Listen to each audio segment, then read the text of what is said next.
Picture this. November 8th, 2017. Changsha, China. Wu Yongning, a 26-year-old stuntman and social media celebrity, climbs to the roof of the 62-story Huayuan International Center. He's not there for the view.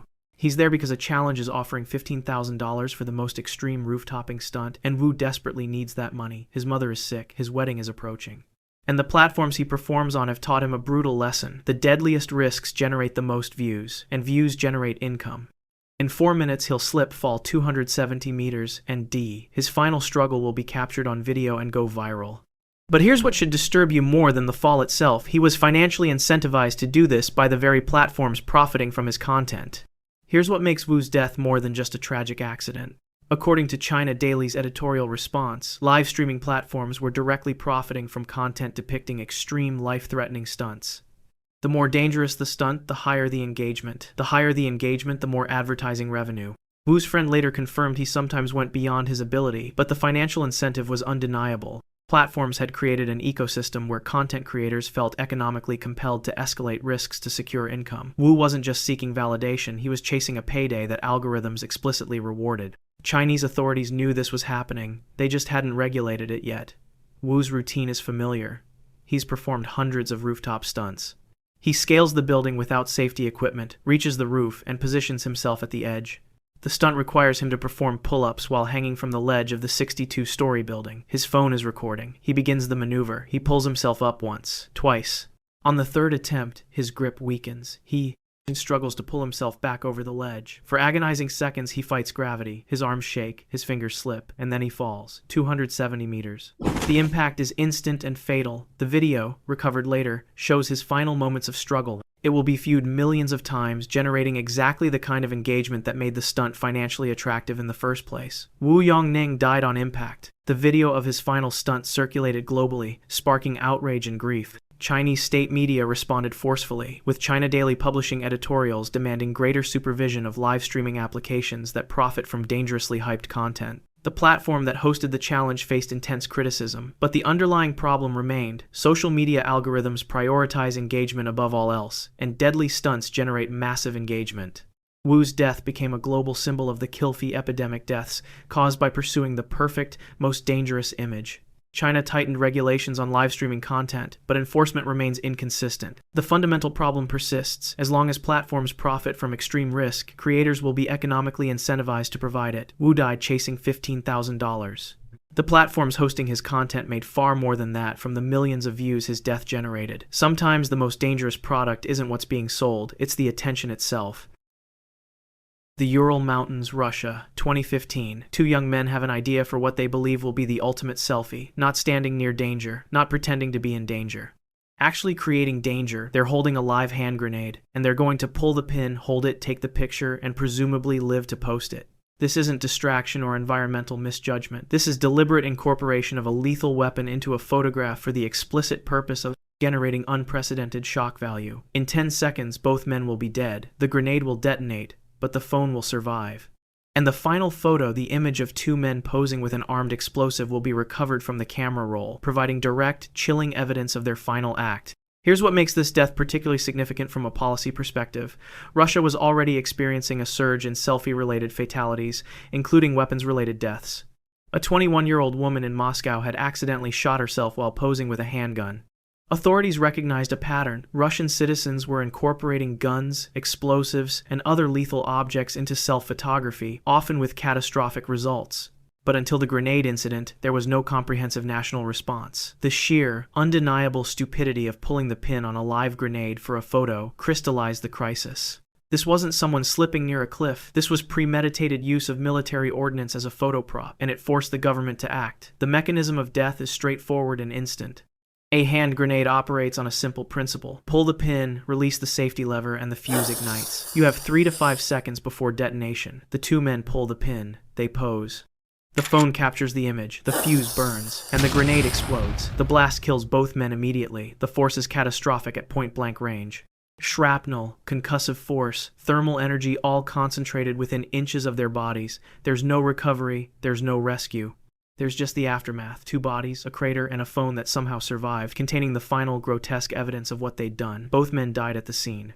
The recovered phone became critical evidence not just of their deaths but of the broader epidemic. The Russian Interior Ministry responded by launching a comprehensive Safe Selfie campaign. The EVO campaign used graphic warnings and explicit signage with messages like "Even a million likes on social media are not worth your life and well-being," and the direct warning, "A selfie with a weapon kills." The signs depicted scenarios posing with guns near trains, on power lines, with clear visual prohibitions. Russia became one of the first nations to implement a nationwide government-backed safety campaign specifically targeting dangerous selfies. The grenade selfie remains one of the most extreme examples of weaponized risk-taking for digital content.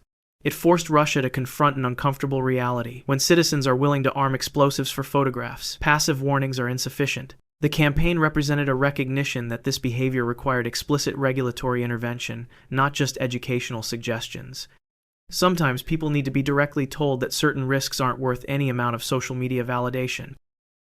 Taft Point, Yosemite National Park, October 25, 2018. Meenakshi Morthy, 30, and her husband Vishnu Viswanath, 29, are travel bloggers. Their brand is built on daredevil photography at stunning, often dangerous locations.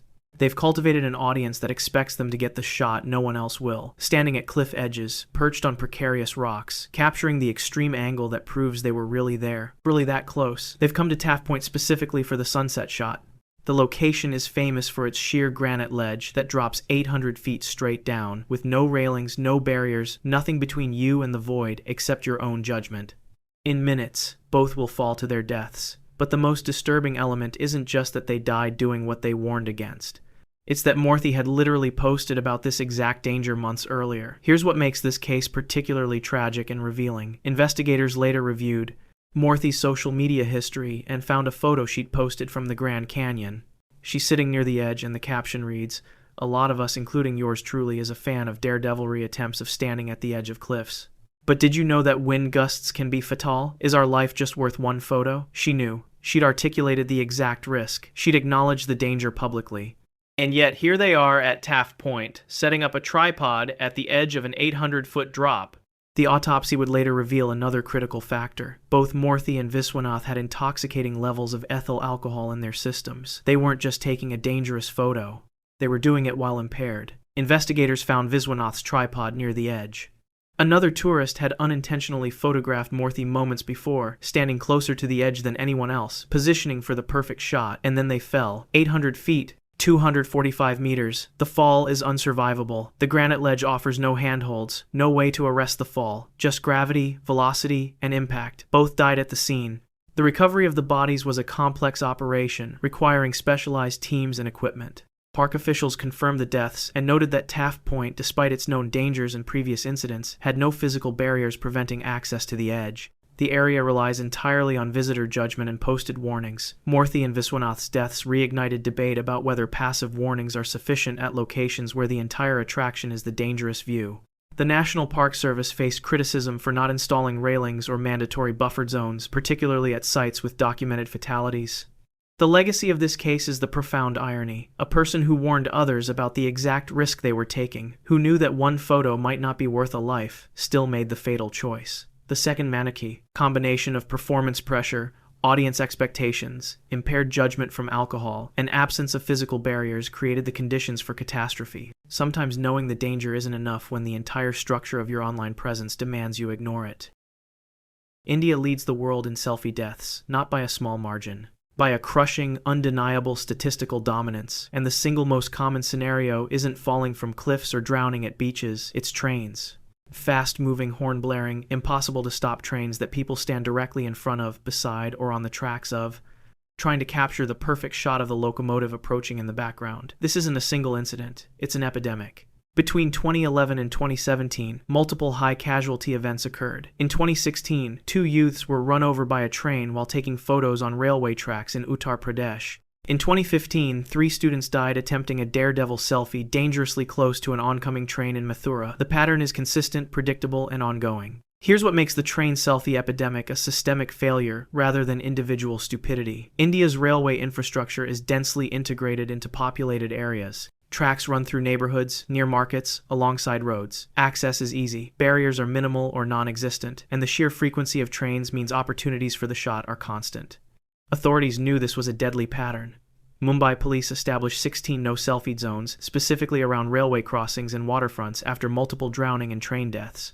But enforcement is inconsistent, and the infrastructure itself, open tracks, no fencing, easy pedestrian access, remains fundamentally unchanged. You can ban selfies all you want, but if people can physically walk onto active train tracks, the danger persists. The case of T. Siva in 2018 illustrates the psychological component. Siva, 25, was filming himself near a railway track in Hyderabad. His friends shouted warnings. The train driver sounded the horn repeatedly. Siva ignored both. He was hyper-focused on his phone, on framing the shot, on capturing the moment. The train struck him, throwing him off the track. He survived, but with serious injuries. Post-incident interviews revealed he'd heard the warnings and the horn, he just didn't process them as relevant. This is the core of the distraction problem. Tunnel vision so complete that explicit, loud, repeated warnings from multiple sources are cognitively dismissed. The death toll continues to rise. Comprehensive analysis of global news reports identified transport accidents as the second leading cause of selfie deaths, with 51 documented fatalities, heavily concentrated in India. The incidents frequently involve groups, where peer dynamics amplify risk. Someone suggests getting closer. Someone else agrees. The competition for who can get the most dramatic angle overrides individual caution. And then the train, moving far faster than it appears from a distance, doesn't stop. India's train selfie epidemic exposes a fundamental truth about the kill-fee phenomenon. Infrastructure design matters more than warnings. You can educate people endlessly about train dangers. You can establish no selfie zones. You can issue fines. But if the physical environment allows easy access to active railway tracks in densely populated areas, people will access them, and some will die. The solution isn't more signs, it's fencing, barriers, and design that physically prevents the dangerous behavior. Nashik, India, 2016, Walvedi Dam. A group of college students on a picnic. Saurabh Jagannath Chulbar, 18, walks to the edge of the dam structure to take a picture of himself. The rocks are slippery. The water below is deceptive calm on the surface, but with currents and depth that make drowning highly likely. Saurabh positions himself, raises his phone, and slips. He falls into the water. His friend, Ajinkya Bausaheb Gaikar, also 18, sees what's happened. There's no hesitation. Ajinkya jumps in to try and save him. It's an act of pure, immediate heroism, and it kills them both. This is the ripple effect of the kill-fi. The danger radius extends beyond the person taking the photo to anyone who attempts rescue in an environment they're unprepared for. Here's what makes drowning the deadliest category of selfie deaths. Research analyzing global incidents found that drowning is the leading cause, responsible for 70 documented fatalities. But more significantly, drowning incidents have the highest death per incident ratio. When a water-related selfie goes wrong, it often kills not just the initial victim, but anyone who attempts rescue without proper training or equipment. Water is uniquely unforgiving. You can't breathe it. You can't stand on it. If you can't swim, or if currents are strong, your survival window is measured in minutes, often seconds. And unlike falling, where death is instant, drowning allows just enough time for someone to think they can help, to jump in, and to detrying. Saurabh hits the water and immediately struggles. He's not a strong swimmer, or the currents are stronger than expected, or the cold water shocks his system. Ajinkya jumps in. The same conditions that are drowning Saurabh now threaten Ajinkya. Neither can gain control. The water is too deep, too cold, the rocks too slippery to climb back onto. Their friends on shore watch, helpless. Emergency services are called, but response time to remote picnic sites is slow. By the time rescuers arrive, both teenagers have drowned. The recovery of the bodies confirms what witnesses feared. Both died attempting something that seemed safe, taking a picture near water. Both Saurabh Jagannath Chulbar and Ajinkya Bausaheb Gaikar died at Walvedi Dam. The incident became a focal-ready one, a point for authorities advocating for no selfie zones at water sites. The argument is straightforward. If a location has slippery approaches, unclear depth, strong currents, or a history of drowning, passive warnings are insufficient. Physical barriers, fencing, railings, restricted access are necessary because the danger isn't just to the person taking the photo, it's to anyone who tries to help when things go wrong. The Walvedi Dam tragedy illustrates the secondary casualty problem. Ajinkya wasn't trying to take a selfie, he was trying to save his friend, but the initial risky behavior created the conditions for his death. This is why public health researchers argue that dangerous selfies must be treated as a systemic hazard, not individual stupidity. When one person's distraction can trigger multiple deaths, the responsibility shifts from personal choice to environmental design and regulatory enforcement. 5 deaths, 5 different mechanisms, but one consistent pattern. Social media platforms and infrastructure managers knew these scenarios were deadly, and they didn't intervene until the body count made ignoring it impossible. Wu's death exposed platform monetization of risk. The grenade Selfie forced Russia's safety campaign. Yosemite showed the failure of passive warnings.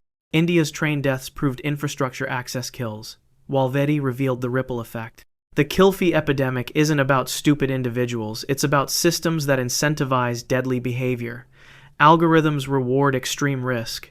Platforms profit from danger, and regulatory action only comes after mass death.